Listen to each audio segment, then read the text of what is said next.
Hello दोस्तों, स्वागत है आप सभी का कृषि विज्ञान क्लासेस यूट्यूब चैनल पर। दोस्तों, आज हम बात कर रहे हैं बीएससी एग्रीकल्चर फोर्थ सेमेस्टर में agriculture economics and farm management subject की। और इस सब्जेक्ट में आज की क्लास में हम चर्चा करने वाले हैं ओल्ड पेपर सॉल्यूशन की, जो कि आपके बहुत ही इंपॉर्टेंट रहने वाला है, क्योंकि ज्यादातर आप जो क्वेश्चन देखेंगे इसमें जो वो पुराने पेपर से आपके क्वेश्चन पूछे जाएंगे। इससे आपको ये भी पता चलेगा कि क्वेश्चन किस टाइप का बनेगा, कौन से टॉपिक से कितना बड़ा क्वेश्चन पूछा जाएगा, इससे आपको ये अंदाजा लगेगा। तो इसलिए क्लास के एंड तक जरूर जुड़े रहें और इस क्लास को अपने साथियों के साथ शेयर जरूर करें। तो चलिए बिना किसी देरी के हम आज की क्लास को शुरू करते हैं। सबसे पहले हम बात करते हैं छोटे क्वेश्चन, जो डेफिनेशन टाइप के जो क्वेश्चन आते हैं वो किस टाइप के क्वेश्चन पूछे जा सकते हैं या कौन कौन से क्वेश्चन जो है वो पूछे जाएंगे। सबसे पहला क्वेश्चन यहाँ पे पूछा गया है अपॉर्चुनिटी कॉस्ट, यानी कि जिसे हम कहते हैं अवसर लागत। तो अवसर लागत क्या होती है कि वह लागत है जो किसी एक विकल्प को चुनने पर दूसरे सर्वोत्तम जो विकल्प होता है उसके त्याग से उत्पन्न होती है। यानी कि जब हम एक अवसर, जो जैसे आपके पास दो अवसर है तो आप एक अवसर को चुनते हैं, इससे क्या होता है कि जो दूसरा जो विकल्प होता है वो त्याग से जो उत्पन्न होता है उसी को हम क्या कहते हैं, अवसर लागत कहते हैं। ये त्याग किए गए सर्वोत्तम विकल्प के मूल्य को दर्शाती है, यानी कि जो आप अवसर त्याग कर रहे हैं उसका मूल्य कितना है ये दर्शाती है कौन, अवसर लागत। इसके बाद आता है उत्पादन संभावना वक्र, या जिसे हम कहते हैं पीपीसीवी, शॉर्ट नाम इसका होता है। पूरा नाम आपसे इससे पूछा जा सकता है कि उत्पादन संभावना वक्र क्या होता है कि उपलब्ध संसाधनों और तकनीक, यानी कि जो संसाधन उपलब्ध है, जो टेक्नोलॉजी है, उनके आधार पर दो वस्तुओं के अधिकतम उत्पादन संयोजनों को दर्शाता है, जिसे हम क्या कहते हैं, उत्पादन सीमा वक्र भी हम इसको कहते हैं। सकारात्मक अर्थशास्त्र क्या होता है कि जो तथ्यों पर चलता है, यानी कि ये हुआ या ऐसा हो गया, इसमें ऐसा नहीं होना चाहिए कि भारत में ये सुधार करना चाहिए या इस प्रकार से करना चाहिए। ये होता है सकारात्मक का मतलब होता है जो तथ्य या जो घटनाएं हो चुकी है या जो हो रही है, यानी कि तथ्यों पर ये काम करता है। सकारात्मक अर्थशास्त्र अर्थव्यवस्था में वास्तविक तथ्यों और घटनाओं का अध्ययन कराता है, जैसे कि ये क्या है पर आधारित होता है, यानी कि कौन सा वस्तु या क्या हो रहा है क्या नहीं हो रहा है इस पर होता है। जबकि जो नकारात्मक होता है वो क्या करता है कि ऐसा होना चाहिए, पेट्रोल और डीजल के जो दाम होते हैं वो कम होने चाहिए, इनके ज्यादा जो कारें होती है वो सस्ती होनी चाहिए। वो क्या है कि होना चाहिए, वो सजेशन देता है कौन, नकारात्मक। और सकारात्मक क्या करता है कि क्या हो रहा है ये बताता है। फिर आता है आपके उदासीनता वक्र। उदासीनता वक्र क्या होता है कि उपभोक्ता दो ऐसी वस्तुओं का जब उपभोग करे जिससे दोनों वस्तुओं का से बराबर उसको संतुष्टि मिलती है, तो उसको हम क्या कहते हैं, उदासीनता वक्र हम इसको कहते हैं। दो वस्तुओं के ऐसे विभिन्न संयोजन को दर्शाता है जिनसे उपभोक्ता को समान संतुष्टि प्राप्त होती है, तो उसको हम क्या कहते हैं, इंडिफरेंस कर्व कह सकते हैं या उदासीनता वक्र हम इसको कहते हैं। एक वक्र पर उपभोक्ता किसी भी संयोजन के प्रति उदासीन रहता है। फिर आता है मांग की पार लोच, यानी कि ये क्या होता है कि मांग की पार लोच का मतलब क्या होता है कि जब एक वस्तु की कीमत में परिवर्तन होता है तो जो दूसरी वस्तु की मांग में होने वाले परिवर्तन को हम क्या कहते हैं, मांग की पार लोच। यानी कि जैसे हम बात करें, यदि डीजल और पेट्रोल के दाम बढ़ेंगे तो इससे क्या होगा कि जो कार और जो मोटरसाइकिल वगैरह जो होती है जो डीजल से चलती है उनकी जो मांग होती है वो कम होने लगेगी। तो इस प्रकार क्या ये क्या कहलाता है, मांग की पार लोच कहलाता है। ये एक दूसरे जो वस्तु होती है या जो भी वस्तु हो या कुछ भी हो वो एक दूसरे के पूरक संबंध रखते हैं, यानी प्रतिस्थापन और पूरक वस्तुओं के संबंध को दर्शाती है, जैसे कार और पेट्रोल हो गया इस तरीके से। पैमाने की अर्थव्यवस्था, इकोनॉमिक्स ऑफ स्केल की यदि हम बात करें तो ये क्या होता है कि उत्पादन बढ़ने पर प्रति इकाई लागत में कमी आने को पैमाने की अर्थव्यवस्था कहते हैं। और इसी के साथ ये बड़े स्तर पर उत्पादन का लाभ होता है, यानी एक तो यदि आप जैसे बात करें कि पेन पेन बनाने की आपकी फैक्ट्री है, तो एक पेन यदि आप बनाएंगे तो उसमें कॉस्ट ज्यादा लगेगी, जबकि यदि आप 1000 पेन बनाते हैं तो उसमें जो एक पेन की जो कॉस्ट लग रही थी सिंगल, उसमें कमी आ जाती है, यानी प्रति इकाई में लगने वाली जो लागत होती है उसमें कमी आने के पैमाने को ही क्या कहते हैं, अर्थव्यवस्था पैमाना कहते हैं। ये बड़े स्तर पर उत्पादन का लाभ होती है। फिर नेक्स्ट आपके आता है सेटेरिस पेरिबस। ये क्या होता है कि इसका अर्थ क्या होता है, अन्य बातें जो सम्मान लेने पर ये क्या क्या इसका अर्थ होता है, सेटेरिस पेरिबिस का। अर्थशास्त्र में इसका उपयोग किसी एक कारक के प्रभाव का अध्ययन करने में किया जाता है, यानी कि जैसे कि जो मांग होती है उसको बहुत सारे जो फैक्टर होते हैं या जो कारक होते हैं वो इसको प्रभावित करते हैं, लेकिन इसमें क्या है कि एक कारक के प्रभाव का अध्ययन किया जाता है, उसे हम क्या कहते हैं, सेटेरिस पेरिबस कहते हैं। जीडीपी का यहाँ पे पूछा गया है, सकल घरेलू उत्पाद, इसका पूरा नाम आपसे पूछा जा सकता है, क्या होता है जीडीपी, क्या होती है?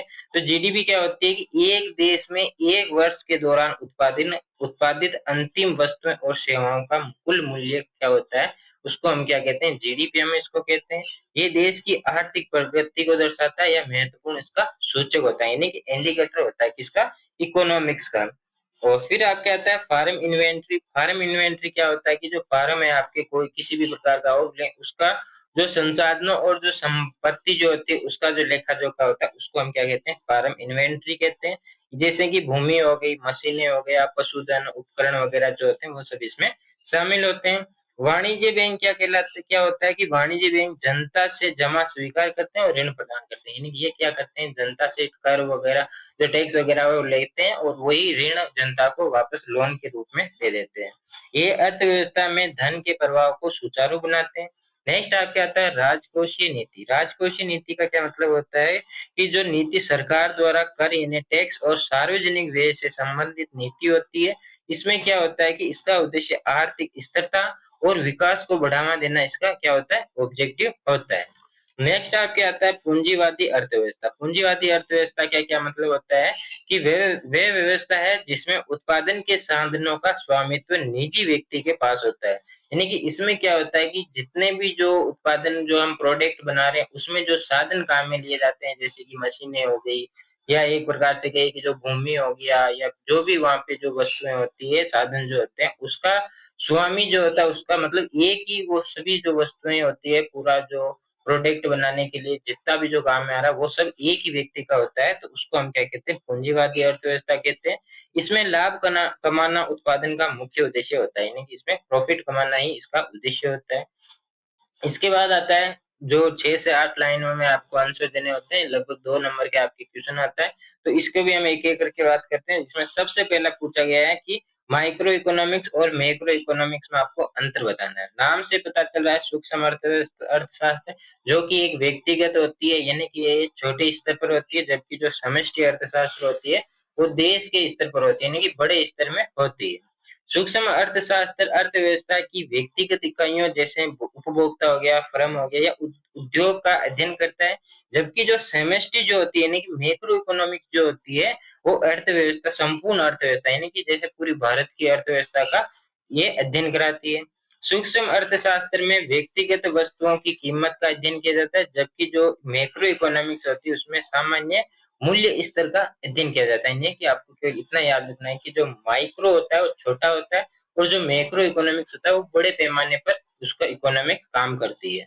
समष्टि अर्थशास्त्र का मुख्य उद्देश्य आर्थिक विकास करना और स्थिरता बनाए रखना है। सूक्ष्म अर्थशास्त्र जो सूक्ष्म जो माइक्रो इकोनॉमिक्स होती है उसका में क्या होता है कि मांग और पूर्ति का विश्लेषण किया जाता है, जबकि जो समष्टि अर्थशास्त्र होता है उसमें राष्ट्रीय आय यानी कि पूरे भारत की आय कितनी है, किसी भी देश की आय कितनी है, बेरोजगारी कितनी है, मुद्रास्फीति का अध्ययन किया जाता है। उदाहरण की यदि हम बात करें कि जैसे एक किसान की आय का अध्ययन करना क्या कहलाता है, सूक्ष्म अर्थशास्त्र कहता है, क्योंकि ये किसी एक व्यक्तिगत यहाँ पे बात हो रही है, यानी कि एक व्यक्ति की यहाँ पे बात हो रही है, जबकि पूरे देश की कुल आय का अध्ययन करना क्या कहलाता है, मैक्रो इकोनॉमिक्स कहलाता है। इसमें जितने भी जो लोग देश में रह रहे हैं उन सब की बात यहाँ पे हो रही है। तो ये अंतर होता है माइक्रो इकोनॉमिक्स और मैक्रो इकोनॉमिक्स में। तो ये सामान्यतः आपको याद रखना है कि क्या होता है माइक्रो, क्या होता है और मैक्रो क्या होता है।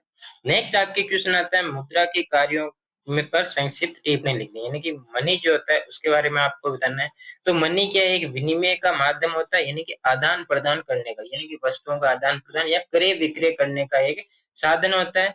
ये वस्तुओं और तथा सेवाओं के क्रय विक्रय को सरल बनाती है। मनी मूल्य मापन का कार्य करती है, यानी कि जो उसका कौन सी कोई भी वस्तु होती है उसकी वैल्यू कितनी है ये बताता कौन है, मनी जो होता है। इसकी यदि मनी ज्यादा है, मुद्रा उसके लिए ज्यादा लग रही है तो उसकी जो वैल्यू है वो भी अच्छी है, यदि वो सस्ती मिल रही है तो उसकी क्या है, वैल्यू कम है। तो ये इस तरीके से मूल्य मापन करता है कि वैल्यू कैसी है उसकी।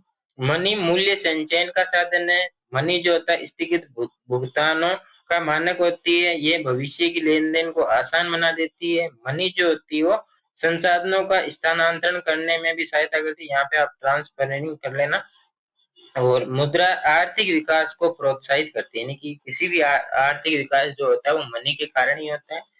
जो मनी होती है वो आधुनिक अर्थव्यवस्था के आधारशिला मानी जाती है। यानी कि जो प्रेजेंट की यदि हम बात करें, प्रेजेंट इकोनॉमिक या मॉडर्न इकोनॉमिक्स की बात करें, तो इसके आधारशिला किसको माना जाता है?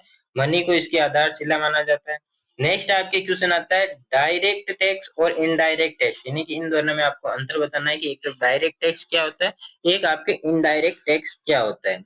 तो प्रत्येक चीज, जैसे कि जो डायरेक्ट कर होता है वो क्या होता है कि जिसका भार या भुगतान एक ही व्यक्ति द्वारा किया जाता है। यानी कि इसमें क्या होता है कि टैक्स, प्रत्येक टैक्स क्या होता है कि इसमें एक व्यक्ति उसको जो भी भुगतान होता है उसको पूरा करता है।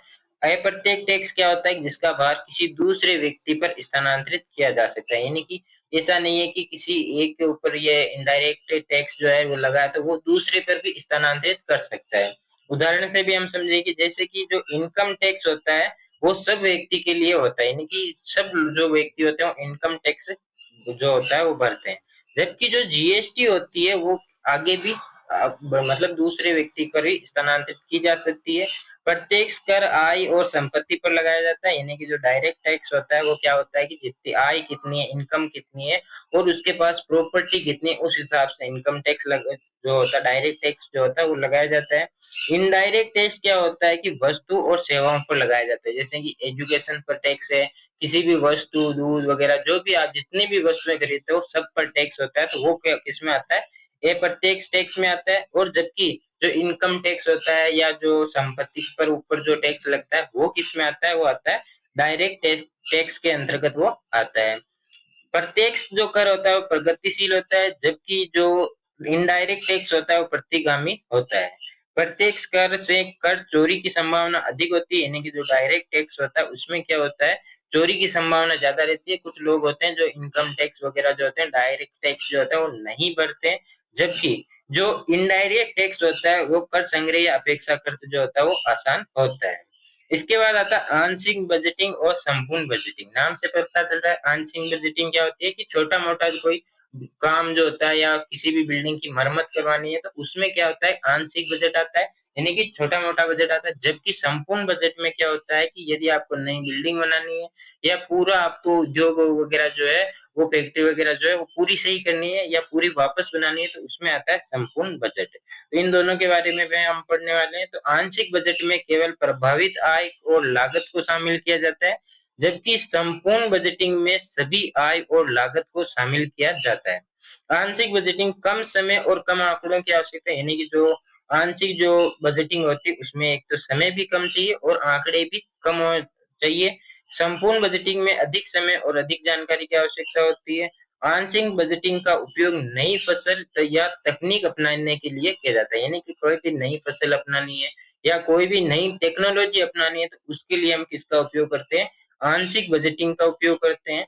जबकि जो संपूर्ण बजटिंग होती है वो पूरे फार्म की पुनर्संरचना करने में काम में ली जाती है। नेक्स्ट आपके क्वेश्चन आता है फार्म नियोजन पर संक्षिप्त टिप्पणी लिखिए। फार्म नियोजन पर संक्षिप्त टिप्पणी आपको यहाँ पे लिखनी है कि फार्म नियोजन क्या होता है, जिसे हम कहते हैं फार्म प्लानिंग कह सकते हैं, कि उपलब्ध संसाधनों का सर्वोत्तम उपयोग करने की एक प्रक्रिया होती है जिसका अधिकतम जो उद्देश्य होता है वो लाभ कमाना होता है। इसमें आती है भूमि होगी, लेबर होगी या जो पूंजी होती है उसका उचित संयोजन किया जाता है। ये किसानों को सही निर्णय लेने में, उत्पादन लागत को कम करने में, यानी कि जो कॉस्ट होती है, प्रोडक्शन कॉस्ट होती है, उसको रिड्यूस करने में, कृषि उत्पादन और आय में वृद्धि करने में ये काम में आती है। और जोखिम और अनिश्चितता जो होती है उसको भी ये कम करती है। कृषि व्यवसाय की दक्षता को ये बढ़ाती है। और इसी के साथ जो हमारा नेक्स्ट क्वेश्चन आता है वो आता है फसल बीमा, यानी कि फसल बीमा क्या होती है वो सब आपको पता है कि जो फसलें यदि कहीं क्या होता है कि जो प्राकृतिक आपदाएं होती है जैसे बाढ़ आ गई या सूखा पड़ गया, तो उस समय क्या होती है कि जो फसलें होती है वो खराब हो जाती है, तो वहां पे क्या है कि सरकार उसको मुआवजा देती है यदि आपके फसल का बीमा बना होता है, यानी कि कुछ प्रकार से सहायता करती है, आर्थिक सहायता किसान की करती है। कृषि प्राकृतिक जोखिम जैसे कि सूखा, बाढ़ या ओलावृष्टि से प्रभावित होता है। फसल बीमा किसानों को आर्थिक सुरक्षा प्रदान करता है। ये फसल हानि होने पर मुआवजा उपलब्ध कराता है।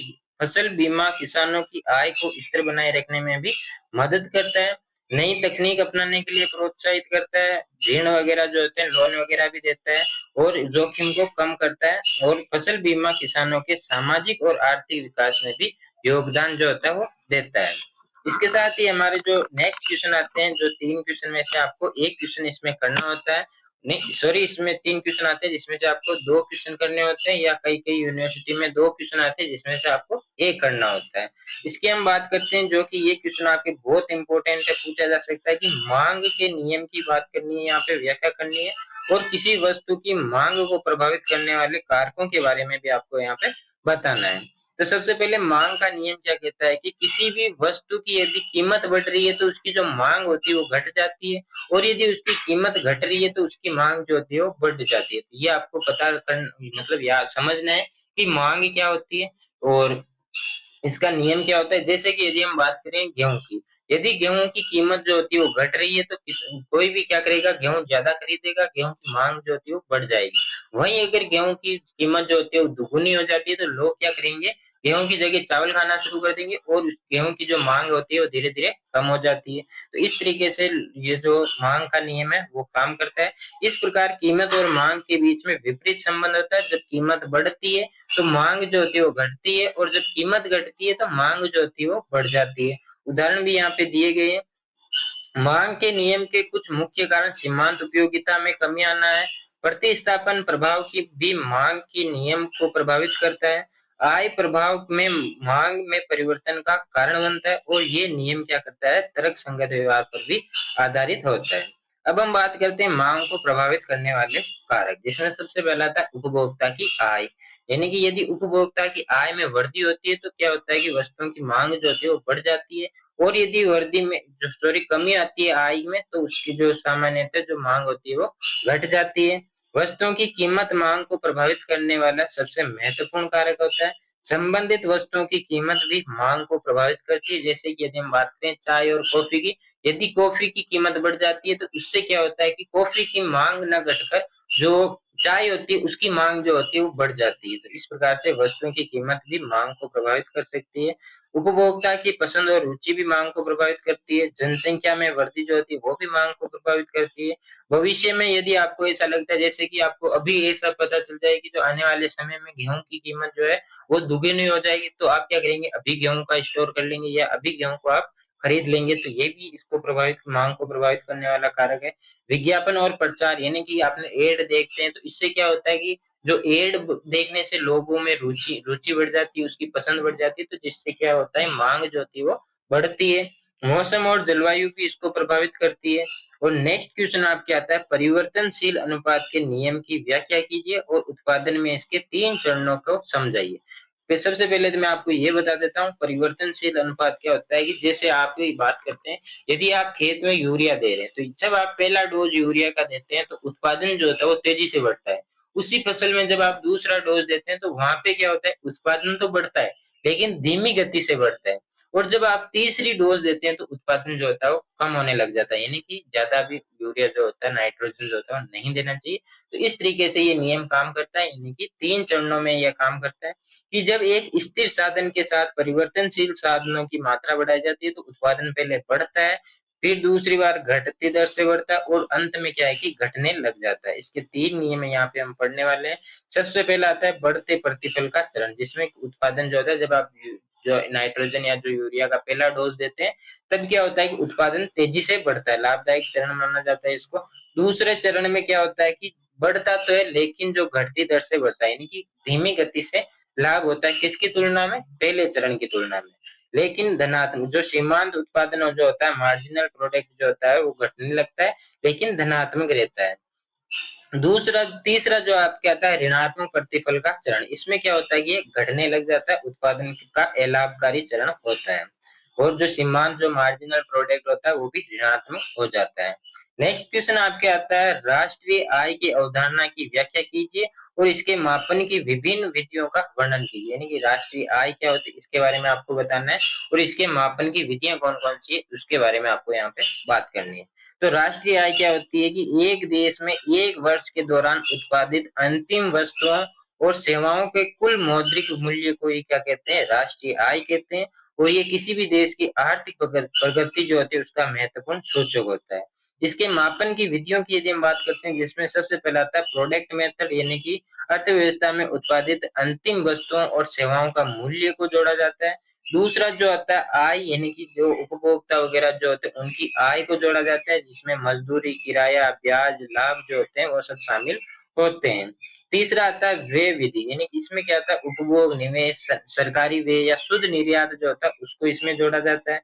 ये विधि अर्थव्यवस्था के कुल व्यय को मापती है। राष्ट्रीय आय को सही मापन आर्थिक नीतियों के निर्माण में भी सहायक होती है। यानी कि जब आप जो राष्ट्रीय आय है उसको सही तरीके से मापेंगे तो जिससे क्या है कि आप जो आर्थिक जो नीतियां बनाते हैं वो भी उसमें जो निर्णय लेने की में सहायता मिलती है आपको।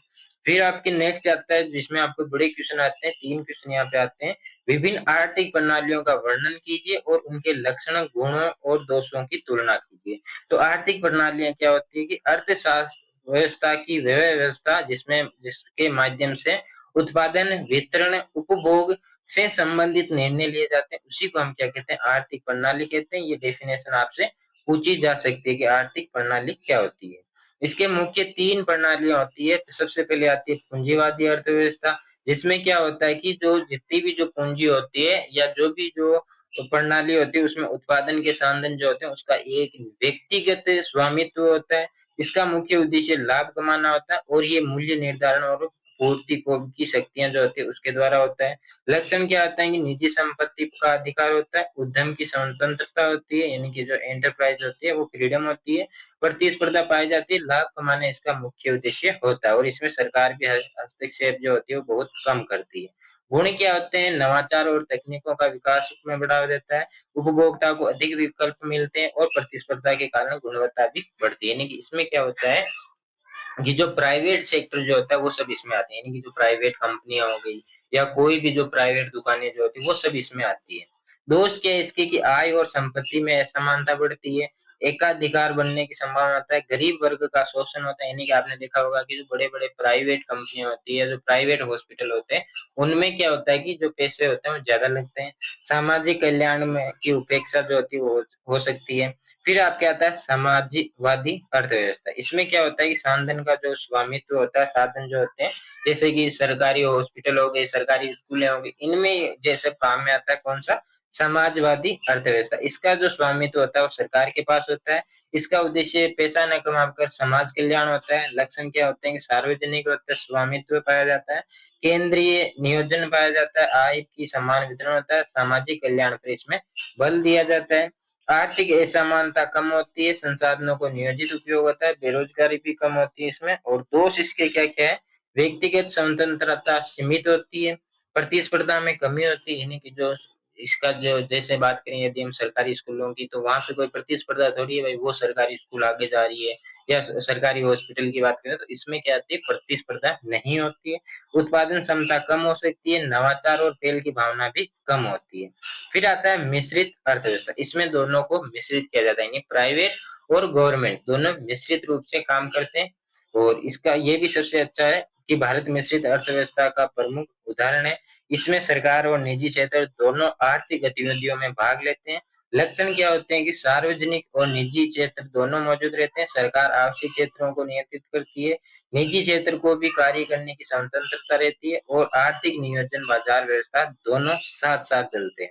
गुण भी इसके क्या होते हैं कि निजी क्षेत्र दक्षता और सरकारी सुरक्षा दोनों प्राप्त होती है, एकाधिकार को नियंत्रित किया जा सकता है और रोजगार के अवसर भी बढ़ते हैं। दोष क्या है, सरकारी और निजी क्षेत्र के बीच टकराव हो सकता है, निर्णय लेने की प्रक्रिया धीमी हो सकती है, अत्यधिक सरकारी नियंत्रण विकास को प्रभावित कर सकता है, भ्रष्टाचार और लाभिताशाही जो होती है, यानी कि इसमें भ्रष्टाचार होने की जो संभावना होती है वो ज्यादा होती है। तुलना की यदि हम बात करें, पूंजीवादी अर्थव्यवस्था में निजी स्वामित्व होता है जबकि समाजवादी में सरकारी स्वामित्व होता है। निश्चित अर्थव्यवस्था जो होती है दोनों प्रकार के स्वामित्व इसमें पाए जाते हैं।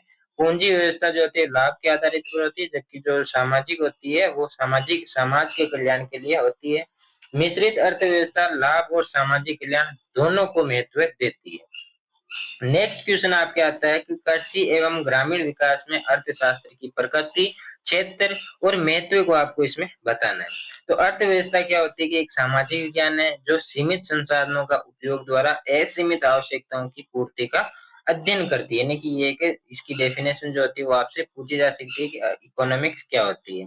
कृषि अर्थशास्त्र अर्थशास्त्र की एक शाखा होती है जिसमें कृषि के बारे में अध्ययन किया जाता है। कृषि से प्रोडक्शन हो गया, डिस्ट्रीब्यूशन हो गया, उपभोग हो गया, यानी कि जो कंज्यूमर जो होते हैं, कंजप्शन जो होते हैं उनके बारे में, और जो एग्रीकल्चरल जो प्रॉब्लम होते हैं उसका अध्ययन किया जाता है। इस ग्रामीण विकास का उद्देश्य जो होता है वो ग्रामीण क्षेत्रों के लोगों के जीवन स्तर को सुधारना होता है। कृषि और ग्रामीण विकास एक दूसरे से घनिष्ठ रूप से जुड़े रहते हैं। इसकी यदि हम नेचर की बात करें तो अर्थशास्त्र एक सामाजिक विज्ञान है, क्योंकि ये मानव व्यवहार का अध्ययन करती है। ये विज्ञान भी है और कला भी है, यानी कि जो इकोनॉमिक्स होती है वो एक विज्ञान भी है और एक कला भी है, यानी कि आर्ट भी होती है। ये संसाधनों के कुशल उपयोग पर बल देता है और व्यक्तिगत तथा सामाजिक दोनों समस्याओं का ये अध्ययन करता है। सकारात्मक और मानक दोनों रूप में ये का विज्ञान है। यदि हम बात करें कृषि अर्थशास्त्र के स्कोप की, यानी कि क्षेत्र की बात करें, तो ये कृषि उत्पादन का अध्ययन कृषि अर्थशास्त्र का महत्वपूर्ण भाग होता है। कृषि लागत और लाभ का ये विश्लेषण करता है। कृषि विपणन का अध्ययन करता है। ये कृषि वित्त और ऋण संबंधित समस्याओं का भी अध्ययन करता है। ये भूमि उपयोग और संसाधन प्रबंधन का अध्ययन करता है और कृषि मूल्य निर्धारण में का भी अध्ययन करता है। कृषि नीति और योजनाओं का अध्ययन करता है, यानी कि ये इसके यहाँ पे स्कोप दिए गए हैं कि कौन-कौन से स्कोप होते हैं। अब हम बात करते हैं ग्रामीण विकास में इसके क्या क्षेत्र हैं, उसकी भी हम बात कर लेते हैं। तो एक तो ये इसका क्या है कि ग्रामीण लोगों को रोजगार सृजन करने में सहायक होता है, शिक्षा और स्वास्थ्य सेवाओं को बढ़ावा मिलता है, आधारभूत संरचना का विकास हो जाता है गाँव की, और वहाँ पे क्या है कि उद्योग होते हैं उनको भी, इंडस्ट्रीज जो होती है उनको बढ़ावा मिलता है, और गरीबी उन्मूलन कार्यक्रम जो होते हैं वो भी ग्रामीण विकास में ही आते हैं। अब हम बात करते हैं कृषि एवं ग्रामीण विकास में अर्थशास्त्र का क्या महत्व होता है। तो अर्थशास्त्र किसानों को सीमित संसाधनों का सर्वोत्तम उपयोग करना सिखाती है और ये उत्पादन लागत को कम करने में भी सहायता करता है। ये अधिकतम लाभ प्राप्त करता है, किसानों को सफल चयन यानी कि उनको निर्णय लेने में सहायता करता है, किसानों को ऋण हो गया, निवेश संबंधी निर्णय लेने में सहायता करता है, कृषि विपणन के अधिक प्रभावी बनाता है और सरकारी नीतियों का निर्माण में सहायता करता है, और ग्रामीण क्षेत्र में रोजगार बढ़ाने के लिए सबसे इम्पोर्टेंट होता है। ये गरीबी और बेरोजगारी को कम करता है, किसानों की आय को बढ़ाता है, ग्रामीण जीवन स्तर को सुधारने में मदद करता है, और देश की आर्थिक विकास जो होता है उसमें भी ये महत्वपूर्ण भूमिका निभाता है। तो ये हमारा आज का जो पेपर था इकोनॉमिक्स का पेपर सॉल्यूशन, वो यहाँ पे कंप्लीट होता है।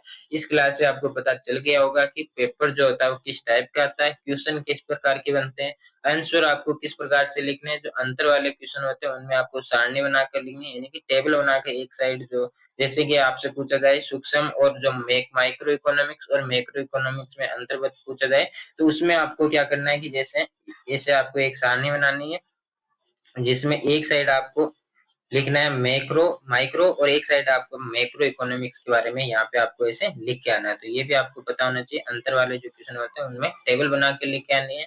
और ये था हमारा पेपर सॉल्यूशन। आई होप आपको अच्छे से समझ में आ गया होगा। फिर भी यदि कोई प्रॉब्लम रहती है या कोई डाउट रहता है तो आप कमेंट करके जरूर बताएं। आपके हर एक कमेंट को पढ़ा जाएगा और उसका रिप्लाई भी दिया जाएगा। और यदि आपको पुराने पेपर, गेस्ट पेपर या इंपोर्टेंट क्वेश्चन की पीडीएफ चाहिए तो वो आपको मिलेगी टेलीग्राम चैनल में। टेलीग्राम चैनल की जो लिंक है वो डिस्क्रिप्शन में दी गई है, तो वहां से आप टेलीग्राम चैनल को जरूर ज्वाइन करें और इस क्लास को अपने साथियों के साथ शेयर करके और चैनल को सब्सक्राइब कर दे, ताकि जब भी क्लास अपलोड हो तब आपके पास नोटिफिकेशन सबसे पहले आए। जल्दी मिलेंगे हम नई क्लास के साथ, नए टॉपिक इसमें। तब तक के लिए धन्यवाद। जय जवान जय किसान साथियों।